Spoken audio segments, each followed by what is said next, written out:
Okay, hello everybody. Welcome to our live podcast on weight gain.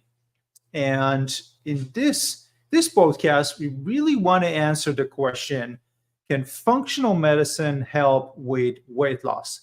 And this is an especially important podcast because we know that statistically 6 out of 10 adults are overweight and about 4 out of 10 adults are obese in the United States. And so, unfortunately, obesity or overweight it significantly increases the risk of cardiovascular disease, of stroke, metabolic syndrome. And so, as healthcare practitioners, it is really, really important for us to understand and provide the right strategies for our patients. And one of the biggest challenges that we have is that patients are told to lose weight, right? And they just don't know how to do it. So, my name is Tal. I'm the educational director at the American Academy of Functional Health, and with me we have Dr. Chill. Hi, everyone. We're very, very blessed and honored to have Dr. Chill with us and to share from his years of experience as a functional and integrated medicine physician. And so what we really want to discuss with you guys today is answer the three questions, the most important question.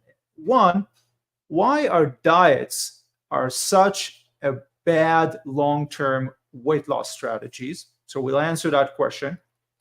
The second one is, what is the number one weight gain myth and why it's holding you back from losing your weight or holding back your patients or people in your community to hold weight, from losing the excess weight. And then the third questions we're going to ask is, can we lose the extra body weight without counting calories? And we'll talk exactly why counting calories is probably one of the worst things long-term you want to do to your body. So I'll start by just a little bit of sharing where it all kind of started from me. And it was about 23 years ago, around 22, 23 years ago, I was still developing my skills. I was going through training in the healthcare field. And I was learning a lot about nutrition. I was learning a lot about Chinese medicine, about acupuncture. And my goal was really to help patients that are struggling with pain, with chronic pain. And one of my passion is also to exercise, right? So improving your health involves healthy nutrition. That's one aspect. And then the other aspect is physical activity, right? So my schedule was kind of busy. I was studying during the day. I was studying during the day, and then after at around 4 o'clock, I would grab something to eat, run to the gym while I was training people as a personal trainer, and I really invested a lot into learning how to become a personal trainer. I went through 2 years of training in like 2 very extensive programs. And I was working with individuals who mostly wanted to lose weight or, increase their muscle mass, look better, feel better. And what I noticed was really interesting. I was using the same strategies that I was learning, which is counting calories, right? This is like the dietitian's approach, right? Counting calories, making sure that they eat less calories than they spend, right? And then also exercise, like running, doing some weights, all of that stuff to help them to kind of look better, right? To help them to look more fit and lose the excess, the belly weight or whatever it is, right? And what I've noticed was really interesting. I noticed 2 things. One, some people would lose some weight and some people did not. That really bothered me because I said, wait a second, I'm doing the standard of care. Like I'm doing what's written in the books, right? Which is what every dietitian is learning and recommending their patients, like eat less, exercise more, right? But it wasn't working on some of these people I was working with. The second thing was with the clients that I at the time were working and seeing them lose the weight, as a result of really hard working out really hard, counting calories, missing up on all their favorite foods, right? What I noticed was that once they stopped exercising, or they would go back to their routine eating or go back to semi-routine eating, they would gain that weight back. And sometimes they get that weight back with interest, right? So it really bothered me. And years later, when I was actually getting into functional medicine to really comprehensively studying functional medicine to identify the root cause, I started seeing our patients losing weight. Not patients that come in for weight loss, but patients come in for arthritis, for diabetes, for autoimmune conditions, for different conditions, and they're losing weight without counting calories and without exercising. So this really made me start thinking about, maybe we're doing this whole thing wrong, right? Maybe we're not addressing weight gain properly, because we're not looking at the root cause, right? And we know statistically that as we age, most adults gain about 1 to 2 pounds every year, right? So it really accumulates over time. And when you think about it, there's a lot of people who out there who are struggling with weight. They try different supplements, different diets, different things. So today, this is a very important podcast, and this is why I wanted Dr. Chill to be with me, so we can both kind of share with you what it is that we have done, what was successful, what was not successful, and some of the and burst some of those myths that can hold you back from losing that weight. So I guess the first question that we want to kind of cover, maybe Dr. Chill, you can help me with this, is kind of look into how does functional medicine look at weight loss, right? How is that different than somebody going to a dietitian and then they give him a food plan and how much calories you eat and all? How is that different? Well, in my medical career, the majority of my patients are I have a lot of patients. I've had many patients come into me with issues with losing weight. And they have gone to everybody. They've gone to a dietitian. These are people who work out all the time. They're doing HIIT classes, CrossFit. They're eating really well, but they cannot lose weight.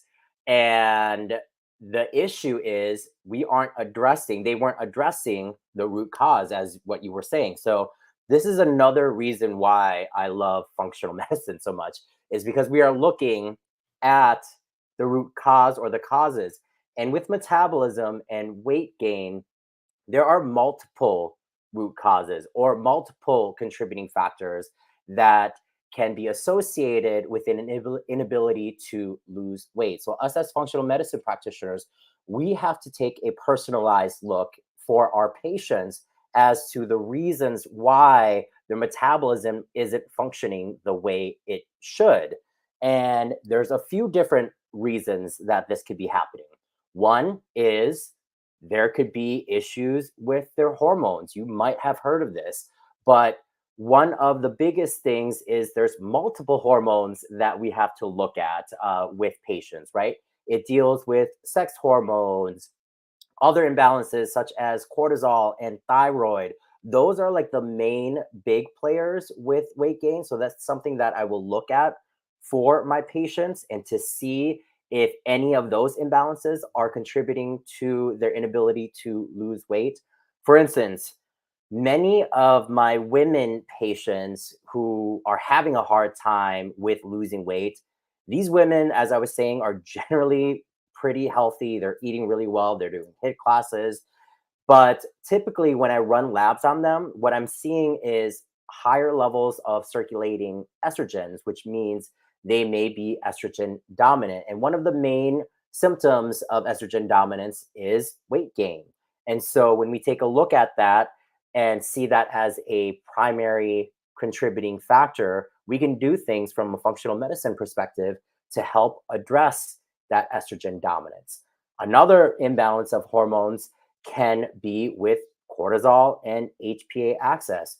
We know that stress can be a contributing factor to weight and an inability to lose weight. But what happens if there's excess cortisol, right? What happens if there is a dysfunction in the HPA axis, which is the hypothalamus, pituitary, and adrenal axis? This can lead to excess cortisol, which stimulates gluconeogenesis in the liver. This is going to decrease glycogen synthesis, and this is all going to elevate glucose in the blood. And what happens when glucose in the blood is elevated? That not only causes inflammation, but then that glucose has to go somewhere and it's stored in the fat. So we take a look at the cortisol and the HPA axis as well. And then thyroid hormone. This is another major hormone that can be associated with weight gain because thyroid hormone is meant to increase your basal metabolic weight, or I'm sorry, your basal metabolic rate. If this is imbalanced, this can throw off your metabolism. And one of the most common symptoms with patients who have imbalances of thyroid hormones, in particular with hypothyroidism, is weight gain. And there is research that is showing, and actually I've seen this from a clinical perspective, that even doing treatments from a pharmaceutical perspective of just levothyroxine doesn't necessarily help with excess body weight. So we have to take a look at helping to balance out that thyroid hormone as well. It's also been seen that even subclinical hypothyroidism with higher TSH levels, even within a normal range, they can be shown to have higher weight or higher fat mass. Those are the main things that we really look at as functional health practitioners. And I don't know, Dr. Cohen, if you want to touch upon the gut microbiome as well, because that's another big contributing factor or a root cause that we look at as well. Yes, absolutely, absolutely. So I'm so glad, Dr. Chill, that you brought up the issue of the hormone imbalance, because estrogen dominance is one of them. There's also the decline in testosterone that unfortunately happens to all of us as we age. But there's something that goes beyond that, which is in the functional approach. We look into why is that estrogen dominance, right? Is there something, because if we, there's different ways we can reduce estrogen through herbal medicine, for example, or we can use certain nutritional strategies. But the problem is that if we don't address the underlying cause of what's causing that patient to have lower amounts of testosterone or excess estrogen, then one, they might have a higher risk of certain cancers, right? We know that with estrogen. Two, they might be having something like an environmental exposure or decline in their detox ability that keeps spiking that estrogens up. So if we don't address that, then we're going to have other problems down the road that we'll have to deal with. So when it comes to, so you mentioned the thyroid, that's so important. I've seen that over and over again. Patients come in, they're on levothyroxine. They said, my doctor gave me a prescription for thyroid, for hypothyroidism, and they still struggle. They still have sensitivity to cold. They still feel fatigued. They still have constipation sometimes, and they still struggle with weight gain. And so I'm so glad that you mentioned that particular aspect of levothyroxine, which is the hormone replacement therapy. In many cases, does not address the excess weight. It just doesn't. It just does not. And maybe in some cases it helps, but in many cases it doesn't. And that's typically happens because we did not look at the root cause of the thyroid imbalance, right? So one of the things that when we look at thyroid imbalances, one of the things that we're going to think about is that hypothyroidism, majority of the hypothyroidism patients, 60 to 80% kind of estimated, are because of an autoimmune condition, because of a chronic inflammatory condition. meaning the patient has inflammation, chronic, systemic, that keeps attacking their thyroid. And the problem with that is that over time, it messes up the thyroid hormones. Now, the patient goes to their doctor. The doctor looks at their TSH, T3 or T4. In most cases, they just look at TSH. And they say, oh, you got lower amount of thyroid hormones. Let me refill those hormones by giving you a medication, right? So you're basically taking a synthetic form of that medication. The problem is that there's not enough production of that, right? It's kind of like having a bucket of water and you got a hole somewhere or 2 or 3 holes and the water is all dripping down, right? You can keep refilling it, right? That's the analogy of keep taking the drug. Like you can keep refilling it, but wouldn't it be smarter to find out where the hole is and cap that hole, right? So that's the problem with those patients, which we call Hashimoto, right? That's the medical term, Hashimoto. It's a condition that keeps destroying their thyroid.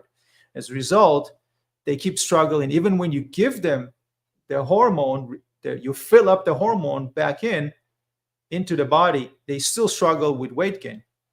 So one thing to mention about weight gain, and this is probably important, is that weight gain, there's an involvement of inflammation. When there's weight gain, there's always involvement of inflammation. And we know that because there's many studies that show an association between increased weight gain and increased inflammation. And the second thing that we talk a lot about in our functional medicine training is that the fat tissue, the adipose tissue, it's not a silent tissue that just sits there, right, and relaxes with us when we watch TV, right? It isn't. It's a very, very active, very busy tissue. It actually secretes hormones. It actually secretes inflammatory cytokines. And the more fat tissue we have, the more inflammatory cytokines the patient might be producing. So this is another reason why we have to address obesity, and excess weight needs to be addressed. And that's just my own personal view of it. And it's, as I'm always reminded, I was teaching anatomy and physiology in one of the colleges here in Portland. That was a few years ago. And they wanted me to teach it was like a class, like do a few classes on, these were students that are going through a nutrition program. And they wanted me to talk about like anatomy and physiology in the aspect of nutrition. And there was a class that was talking about, one in the curriculum, it was talking about obesity and excess weight. And it was a good class, and there was a lady that went after that class to the management, and she said, Dr. Cohen, I was really upset about Dr. Cohen's presentation and about the weight, when we talked about the weight gain, and so the registrar took it was like a complaint note, right? It was a complaint note because typically, and she wanted to understand what happened, because I always got really good feedback on my teaching. I always invest a lot in my teaching. I want everybody to really be successful in what it is that they're doing. So the registrar asked her, can you fill this up with me and explain to me what happened? And apparently what happened was, when I was talking about obesity and excess weight equals chronic diseases, she understood that my personal view of people who are overweight or obese is very negative. And so the registrar conveyed all of that to me, and I told her, listen, my response is very simple. I think that we are all beautiful people, right? It doesn't matter if you are very skinny or you have some excess weight or what. We're all beautiful people. It has nothing to do with the way that we need to love ourselves, right? We should all love ourselves no matter how we look, right? Now, with that being said, in the medical aspect, right? The medical aspect, and this is what we're here to talk about. When we look at the physiology, when we have more adipose tissue, that typically, from what we're seeing in studies, equals more inflammatory cytokines, right? And an increased risk of cardiovascular diseases, right? So I cannot say, and this is something that might have upset this lady, because I know, and this lady happened to also have excess weight. She was a larger lady, right? And my response was that, what we teach is really not to offend anybody, God forbid, but it's really to help them out. Because if somebody is out there, and I personally I grew up with, one of my best friends grew up with since elementary school, has been struggling with excess weight, and it really, really impacted his self-esteem, right? Now, if somebody is not impacted by that and they don't feel it wouldn't matter to them, that's okay. That's their decision. As I mentioned, we're all beautiful no matter how we look, right? But that doesn't mean that, that doesn't mean that we should still ignore what the medical studies are showing us, right? The medical information is showing us. So once we understand that weight gain is associated with metabolic issues, and we look at the functional medicine approach, we can now start to understand that these conditions they're all connected, right? They're all connected. So one of the challenges that we're seeing is that most patients that I worked with that had excess weight or obesity, were wanting to, they wanted to look better. They wanted to lose the excess weight. They wanted to feel better, have more energy. And I know that you've seen a lot of those patients, Dr. Chill. I know that, I'm sure that with some of your patients, even if they come in for skin conditions, or other conditions like diabetes, they still all, I would say, want to look better, right? We all do, right? Absolutely. So this is when looking at the root cause of the problem is really what we want to focus on. And this is something that is really important for all healthcare practitioners to understand. So now that we understand that there is an inflammatory involvement with this, with obesity and weight gain, we can move on to talk a little bit more about the gut health. So we know that gut health is really, really important. It's one of the 5 or 6 major causes of weight gain. And there's a really interesting study, it was published in 2020, just recently, that showed that the study is called The Influence of the Gut Microbiome on Obesity in Adults and the Role of Probiotic, Prebiotic, and Synbiotic in Weight Loss.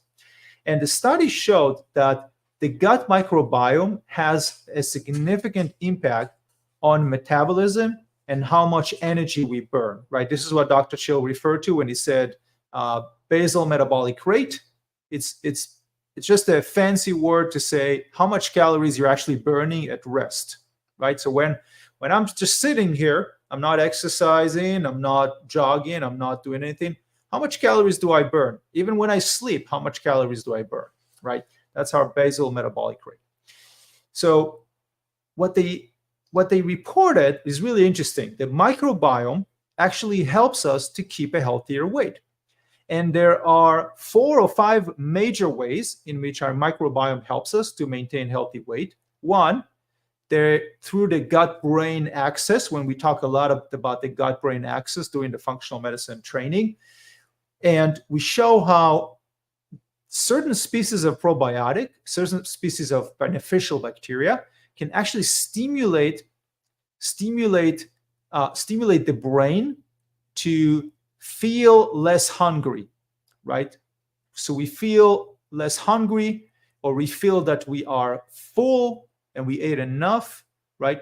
And there's some even that go beyond that and say that when we have sugar craving, right, that could be stimulated by multiple factors, but our gut bacteria will play a role in that. The second thing is bowel movement. So gut bacteria helps with bowel movement, which helps with elimination of not just the waste, but also environmental chemicals.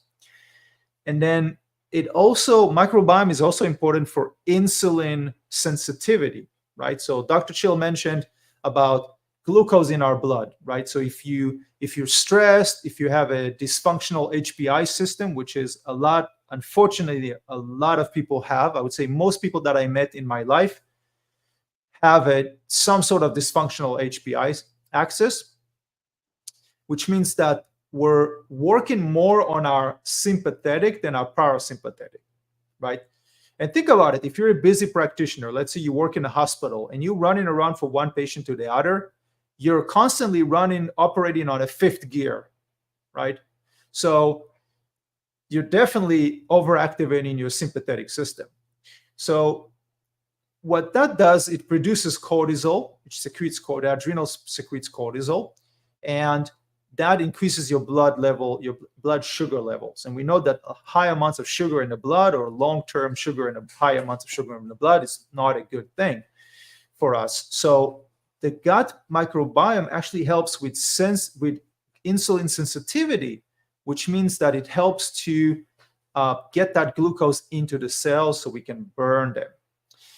And then the fourth thing is producing enzymes. The gut bacteria actually produces enzymes that we cannot produce because of our genome. So we don't have that coding in our genome to produce certain enzymes, and the gut bacteria can do that. Gut bacteria, for example, can break down dietary fiber and ferment them with certain enzymes, and we cannot. So that's sort of like the symbiotic relationship we have. So that's really important to make sure. And in the end of this month, in the Functional Weight Loss Summit, which is functional medicine approach, nutritional medicine approach for weight gain, we're going to dive much, much deeper into these topics. So if you haven't gotten your ticket yet, make sure you get your ticket and secure your seat, because it includes all the clinical guides and the lectures and the case studies and all of those. So Dr. Chill, there's an interesting question that I wanted to mention for everybody here, because we know that a lot of people who might be watching this have tried before going on diets, try different things. And one of the number one thing that people read online, I've seen multiple videos on it, is calorie deficits, right? So eat less calories, don't eat your favorite foods, all of those. So this is where we get really into asking the question, is reducing your calories and cutting calories, or telling patients to cut calories, is that the right thing, right? And that kind of leads us to the number one weight gain myth and why it's holding so many patients from losing weight. So Dr. Chill, do you want to take that one? Yeah, so that calorie myth. So many people know about this because it has been like driven into us by marketing, by dietitians, by so many people. And it might work for a short time, right? It might work for that short period where you look great for a couple of weeks. But then, as you were saying in the beginning, the second that they go off of that, they will actually either regain that weight with some extra. So this isn't really a long-term approach. And another thing that you want to think about with the calorie restriction or the calories is 1 calorie of a can of Coke, right? So like 300 calories in a can of Coke doesn't necessarily equal 300 calories of vegetables. Those metabolize differently in our body. So even just that aspect is going to negate that myth of calorie restriction. So it's also been shown that even counting calories can slow down our metabolism and actually can lose muscle mass in people. This can actually reduce muscle strength and the resting metabolic rate that we discussed earlier here. And it's not like you're burning less calories every day with having a less amount of calories. And this actually reminds me of the patient that I'm going to be talking about in the weight loss summit, in the case study. This patient tried counting calories, right? This patient, she had her first child. She gained about 15 to 20 pounds. She did everything to try to lose that 15 to 20 pounds. She did an anti-inflammatory diet. She actually tried 3 to 4 different diets. Counting calories was one of them. She maybe lost like 2 to 3 pounds. The second that she went off of counting calories, she gained it right back. And she actually gained a couple extra pounds from that.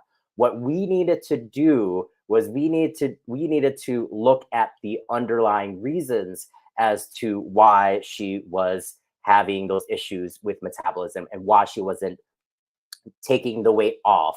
And it's what I discussed earlier. We took a look at her hormones, her gut health, and her microbiome. And it wasn't just one hormone. We took a look at all of the different hormones, such as the cortisol, the estrogen, and the progesterone balance, and the thyroid. And once we looked at the imbalances that were contributing to her inability to lose weight, and we actually addressed that through functional medicine approaches, which I will discuss in the weight loss summit in further detail. And what I did in particularly with this case, once we addressed that, that's when she was able to take that weight off. So her goal was to get back to her pre-baby weight, which didn't work with counting calories. Once we addressed it through the functional health approach, that's when she actually took off all of the 15 pounds that she gained. And she was actually really happy with that. So when we talk about counting calories, it actually doesn't really work long term. And it can actually contribute more to the inflammation that Dr. Cohen was talking about a little bit earlier here. Do you kind of want to piggyback off the inflammation a little bit more here, Dr. Cohen? Yeah, absolutely. And I'm so glad that you brought it up, because there's this study that I took note of. I wanted to kind of mention, because some individuals might listen to this and say, well, that's not the standard of care, which is counting calories, right? That's what everybody's telling me to do. That's why my dietitian is telling me to do. And there is this interesting study. And we know that that's not true, because we've been working with patients for years. We've seen patients, like we've been following with patients, kind of several years into it, even after they stopped dieting, and we saw what happened to them.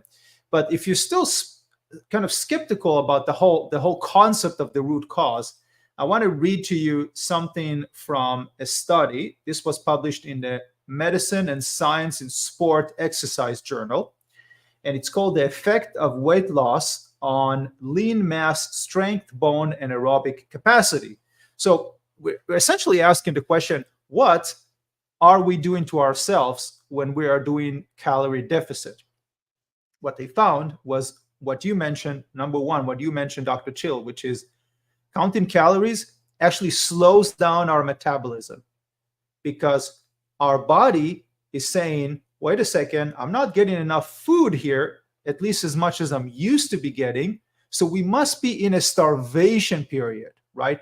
Kind of like our ancestors used to live in caves, and when winter would come in, they would go into hibernation mode, right? Our body will slow down because there's not the same amount of food. So our body slows down the metabolism by readjusting certain hormones in our body, right? We're going to talk more about leptin and adiponectin and different hormones during the summit on the 30th. But it's really interesting because those changes are long-term. They're not just there after the patient goes back to eating their normal diet and the same amount of calories, right? Those changes are long-term. Even a year later, there's one study that reported, even a year later, those changes are still impacting that patient's metabolism. Second, when you reduce calories, you start losing your muscle strength and your muscle mass, and you reduce your resting metabolic rate. You're burning less calories every day, right? And this particular study found on top of that that you're also starting to lose bone mass, which increases your risk of fracture in the future. So that's why it's so important. There's multiple reasons for that, why diets just don't work in the long term. There's one particular study that I wanted to talk about, and that's called physiological and epigenetic features of yo-yo dieting. Yo-yo dieting, for anybody who doesn't know what it is, it means that you started a diet, you cut your calories, right? And then you start losing some weight because you eat less. But then once you go back to eating normal, you're altered your inner hormones and metabolism, right? So now you gain weight, right? And then you freak out, you try to lose more weight, you go on a diet, and then again, you stop the diet, you messed up your hormones, your metabolic function, then you gain some weight.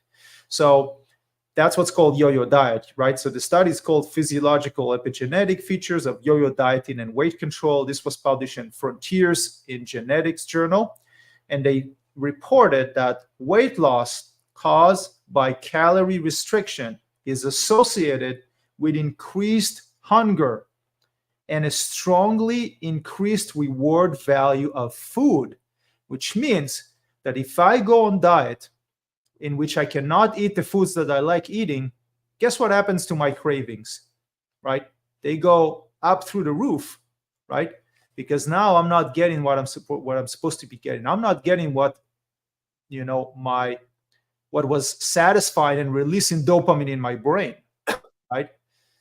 So this is where, of course, again, we're talking about the long-term impact of dieting is pretty significant. Now, I'm not going to say that we're 100% against diets, because specific diets and specific principles of diets could be beneficial to patients, but we don't just want to do calories counting. Like just that by itself there's a lot of studies showing that it's not a good thing. This is kind of when we get into the root cause, of course, the inflammation. Dr. Chill mentioned that.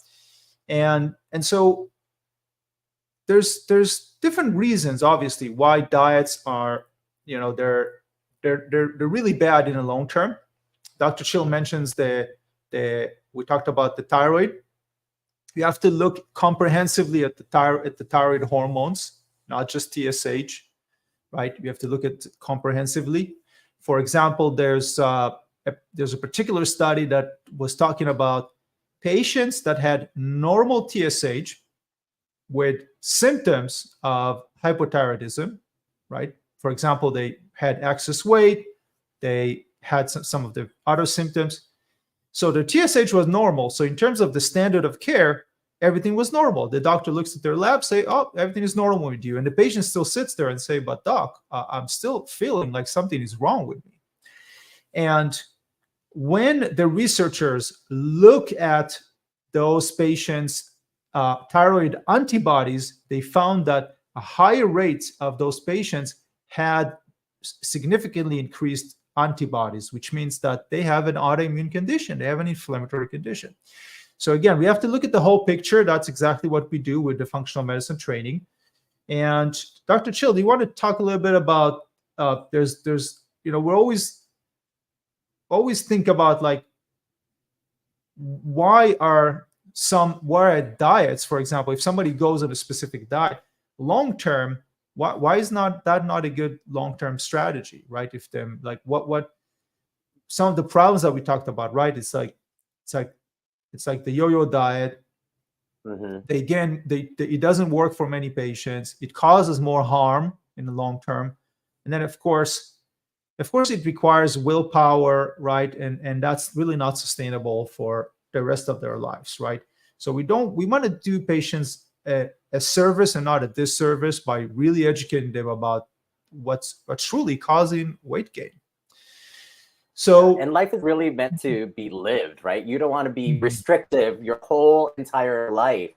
So there's so many other approaches. This is why functional medicine is so great, because there's so many alternatives and options that we can provide for our patients that allows them to be healthy, but still enjoy life and still enjoy the foods that they love without having to be super restrictive and have all of that willpower to sustain a specific restrictive diet for such a long term time. That's why it doesn't work ever, because it's that willpower is one of those reasons. And people want to live life. Exactly. And I'll add on to what you were just saying, is that when I was working with those individuals years ago, over 20 years ago, and they were trying to lose weight, they were putting a lot on the line, right? They were showing up several times a week to work out with me. They were cutting calories. They would pay for those sessions. It was expensive to pay for those personal trainings with me several times a week. And the more I thought about it years later, about those individuals that really wanted to lose weight and feel better and look better, it really meant a lot to them, not just because of their improving their health, right? But also because I saw how much they were like motivated or invested in this, right? And so years later, when I was thinking about it, I wish that I knew back then what the functional medicine training has taught me, because I know today that we could have done so much more to help them out. When I talk about it, I always give an example of Carol. She was one of our patients. She was on TV with me in Greater Portland Today show, and it was like a short interview that they asked her just a couple of questions, and she came in for arthritis. Essentially, she came in for arthritis. She was in a wheelchair, and then took us about 4 or 5 months working with her. Her knee swelling went down. She started walking a little bit, just here and there. So she started walking. It wasn't like she was jogging or exercising by any means, but she started walking. And she told me, I asked her, what was the biggest change that happened to you? And she said, Tal, while I was still in a wheelchair during my first 3 or 4 months, I lost about 20 pounds, right? And she said, I wasn't eating less than I usually eat. And that made me really start, because until that point, we never offered weight loss programs or services. And that really started to make me think about weight gain is not just the result of eating more or exercising less or aging. Weight gain is a symptom of an underlying dysfunction. And it's really important to understand that. Once I understood that, I was able to open up my eyes and start asking other patients, like patients that come in for diabetes, patients that come in they were treating for MS, patients that were treating for thyroid problems, for degenerative conditions, right? For multiple conditions. I started asking them, have you been tracking your weight? Like, have you noticed changes in the last few weeks or months that we've been working with us? And I was so surprised. It was like so many people said, yeah, I lost some of my belly, like my belly fat, right? Or patients that would say, yeah, I can totally see it. Like when I put my jeans, I got like an inch space now, or 2-inch spaces now between my jeans and my belly, right? So like my clothes are looser, right? Or I went 1 size down or 2 size down. So it was really interesting to see the changes. Now, we were not aiming for weight loss. It wasn't a weight loss program. They came in for something else. But as a result of addressing the underlying causes, right? We talked about one of them could be thyroid. The second one could be gut dysfunction, gut dysbiosis, right? They don't have the right bacteria. Maybe they have more of the wrong bacteria, right? Their metabolism as a result of addressing all of those, their metabolism improved and it was healthier. So, that always kind of, that's something I was always thinking about, because when you look about it logically, right? When some people, if it was just excess calories that cause us to gain weight, right? Then why do some people eat as much as they want and they still stay the same weight all their life? I mean, that doesn't make sense if you think that excess calories is what actually cause you to gain weight. I'll give you even one more than that. This is really, really interesting, this particular one that I wanted to mention. There was an interesting study, and what they did is they took nuts, right? So the nuts that you eat, not nuts like crazy people, right? They took nuts that you can eat, and basically what they did is for one group, they gave the nuts, right? And they counted the calories, or how much calories the nuts added every day, right? The excess calories. And they did that for a certain period of time.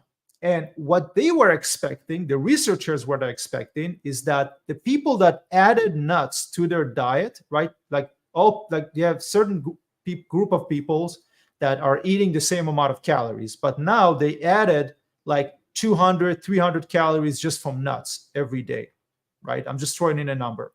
What the researchers are expecting to see in the end of the study is that the people that added more calories from nuts, right? These are calories of fat, right? Because nuts are high in fats.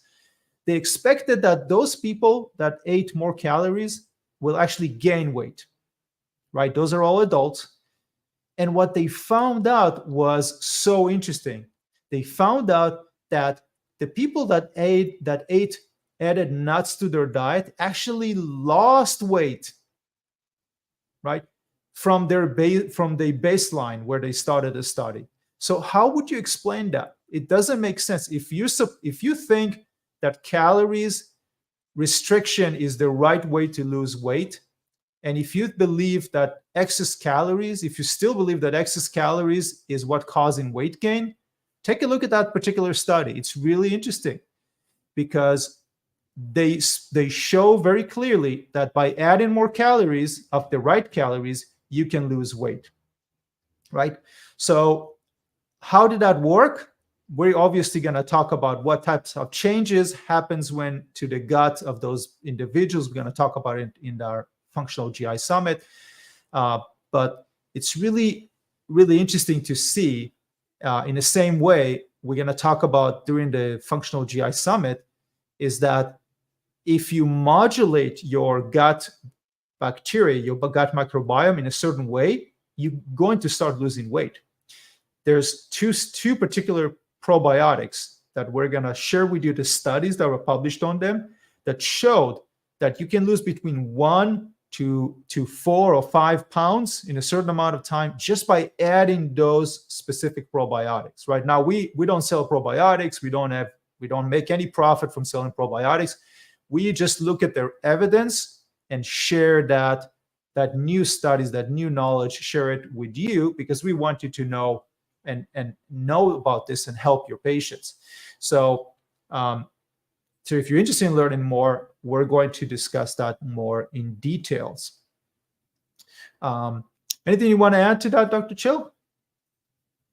No, I think you hit on everything, but I love what you stated because I've had patients come into my practice and we're addressing other things, right?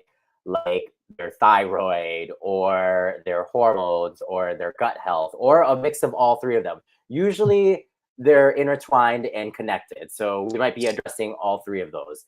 And the best functional medicine side effect is when they're like, I look awesome in the mirror. Like after a few months, and they weren't even coming for the weight. And that's when you're like, as a practitioner, you have that aha moment. You're like, oh, it's because of all of these other issues that's causing the weight. And so when you're looking at addressing all of that, it's awesome. It's awesome to see that in your patients. Yes, Absolutely, absolutely, and that's something that is so important for our patients, because you got to imagine we got so much. The gut bacteria is like a whole ecosystem that runs our metabolism and runs our interacts with our immune system and our endocrine and our nervous system. It just does so much for us. So you have to make sure that we have a better understanding how to address our gut microbiome, how to evaluate, how to look at it, look at some of the interesting mechanisms, right? Of course, we're going to go much deeper during the summit, because we're also going to look at how can we modulate our hunger signals, and how we can figure out what's triggering that, right? I mean, you mentioned the thyroid. That's an important one. You mentioned we talked about the gut health, right? And then we also talked about inflammation. That's another one. But we have to remember there's about 6 factors that are involved in weight gain. Those are major ones, right? So we talked about 2 out of 3, but there's about 6 of those that are continuously contributing. That's actually majority of this is a major cause why patients are they're gaining weight. It's not just the genetic, right? Because the genetics is sort of a blueprint, but what turns on and off some of those genes is the environment. That's really the science of epigenetic, right? Epigenetic is equal functional medicine. That's really what we do here. So it's really interesting, as a result of finding the root cause, turning down the inflammation, the chronic inflammation. Just by doing that, if you can find the root cause of the inflammation in your patients, if you can find the root cause of diabetes, if you can find the root cause of their thyroid problem, right? You can, just by doing that, and reducing the inflammation and the oxidative stress, you can now help them to reduce weight, their excess body weight, without counting calories. And Dr. Chill, you've seen that happen. I've seen that happen over and over and over again. Yeah, absolutely. So our approach in the way that we teach functional medicine is really always to, one, identify the root cause, right? So we have the functional medicine evaluation tool that's free to use for, our students and graduates can use that tool for as many patients as they want. It's free to use, doesn't cost anything.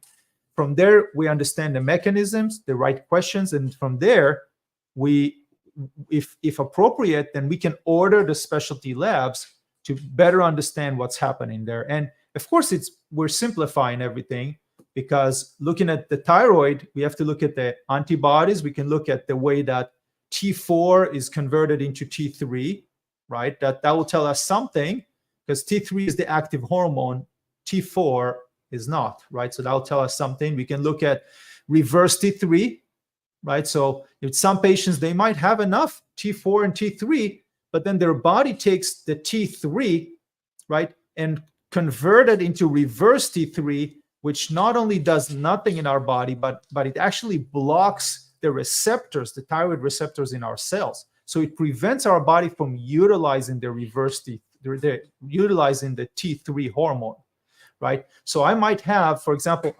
sufficient amount of T3 and T4, and my TSH might be normal, right? But in reality, I might still struggle from excess weight or fatigue or constipation or hair loss or whatever it is, because my cells are not taking in the T3, right? Those receptors are taken, right? If we have the receptors, it's taken by the reverse T3. So now the T3 just floats around and there's nowhere to dock on the cell. So that's another aspect, right? So we have all those different aspects of what can actually trigger that weight gain and that struggle. And that's something we're going to talk in much more depth in the Functional Weight Loss Summit. We're going to have treatment protocols. We're going to have clinical guides. We're going to have a few experts talking about it. And of course, one of my favorite things is to talk about is how you can offer weight loss programs in your practice So that's something you can add on as an additional cash service for your patients, because a lot of patients need it and they're looking for it, right? It's a multi-billion-dollar industry. So of course, we don't do it for the money, but we do it because we really, truly want to help individuals out there. Anything that you wanted to add, Dr. Chill? I think we talked about a lot today. We did. Yes. And we're going to be going into even more depth in the health summit. So I'm looking forward to that as well. Yes. And if any of you watching this experienced the challenge of weight gain, try different things, maybe you experienced a functional medicine session, right? Then reach out to us. Put it in a comment, share with us if you tried it. If you think that this was beneficial for you and you enjoyed listening to this short podcast on the root cause of weight gain, feel free to share it. We encourage you to share it with others that could benefit with it. This is something, again, I wish that I knew this even 22 years ago when I was working with patients, because I was just hammering my patients like they would come back and say, Tal, I'm struggling with like the excess weight. And I had one particular client that I was working with, I'll never forget. He was a lawyer, such a good guy. He was volunteering in the local community every Friday to help children. And, he was significantly overweight. And I remember he was telling me, listen, my dad died out of a heart attack. And my dad was, he was overweight. I really want to do whatever I can to make sure that it doesn't happen to me. I want to be here for my kids when they get married, when they grow up, when they, have their life as adults. And, I just kept hammering all my clients that they got to count calories. And if they didn't lose weight, it's because like I would look at them funny, like, did you actually, like I would take their weight every week. And if they didn't go down, I was like, that doesn't make sense. Like, are you eating cakes? Are you going back to eating cakes? Like, what have you done? Like, and they would look at me like, no, so it's like, I just kept hammering them about counting calories, about, keep their diet, and, we're going to have to exercise harder today, so we burn more calories. And, it's all the wrong things, because essentially if I knew back, exactly. That's what I was taught. That's what was drilled into my brain, is that you eat less calories, you exercise more. That's really far. And I'm not saying it would help for some people, but the long-term effect, as we mentioned today, is it alters your gut, it alters your hormones, it alters your perception of reward when it comes to food. It just puts you in a position in which you're now more prone to gain that weight back with interest later down the road. So it's not sustainable. It's not the right service that we need to do for our patients. So looking at the root cause, if I knew that back then, I could have helped a lot more people, for sure. Maybe not everybody, but I could have definitely helped a lot more people to lose some of the weight and feel better, function better. And of course, understanding some of the specific nutrients and probiotics and having those powerful tools that we're going to talk about during the summit on the end of the month is crucial, because we're going to share with you some powerful tools that by themselves can be a game changer for some of those patients who struggle with excess weight. So this was a pleasure. Great to be here. If you have any questions, feel free to put it in the comment section. Share with us a little bit what else you are interested in learning about weight gain, right? We're going to take your comment and we're going to add it to the functional summit, so we can share your comment, share your questions with the community. And of course, if you're interested in learning functional medicine, going deeper on functional medicine, we have our functional medicine, the advanced clinical functional and nutritional medicine program. This year, we added some exciting things. Like Dr. Chill, you started doing the Quick Start Functional Medicine program with providers. How has that been going? Because I think one of the biggest things is, especially if you're a practitioner outside of functional medicine, right? These are the conventional medicine doctors, nurse practitioners, even nutritionists and things along those lines, you don't necessarily know the flow of how a functional medicine consult should go. And so we provided a quick start guide to kind of help you with the flow from assessing the functional health survey and utilizing that to help guide you in figuring out what labs to use or what treatment approaches to use. And then from there, we even have a quick start guide in all of the different types of conditions that you can look at from a functional medicine perspective, the labs that you can utilize for those different conditions, and then even the treatment approaches. So you can start right away using this quick start guide that we created here. I love it. And a lot of the practitioners are loving this as well. Yes, I've been getting the emails, and the feedback was remarkable. Just showing them the evaluation form, how easy it is to use with their patients, and then the treatment, how to use the clinical guide, the quick start treatment protocols. It's been phenomenal. Just like in 1 hour, like you get the whole overview of the whole functional medicine system, right? And they also have like short 10, 12 minutes classes on the essentials of functional medicine, right? It's just, we've been getting phenomenal feedback. So this is something that... If you haven't set up a coaching call with me yet, definitely do so, because I'll go through that entire flow for you. And you can fill out the functional health survey on yourself, and we can kind of go through all of that as well. Absolutely. Absolutely. That's a huge, massive benefit for some of our students who received that in their functional medicine, advanced functional medicine training, who received access to the Quick Start program. Just phenomenal. So I want to thank Dr. Chill for being here, for sharing his, as always, years of experience and knowledge with us. And I want to thank all of you for being here, for caring about your community's health. Keep growing your skills. And we will see you guys next week, the same time on Wednesday. We're going to be talking about some interesting things in our functional medicine podcast. So keep learning, keep growing your skills, keep helping your patients.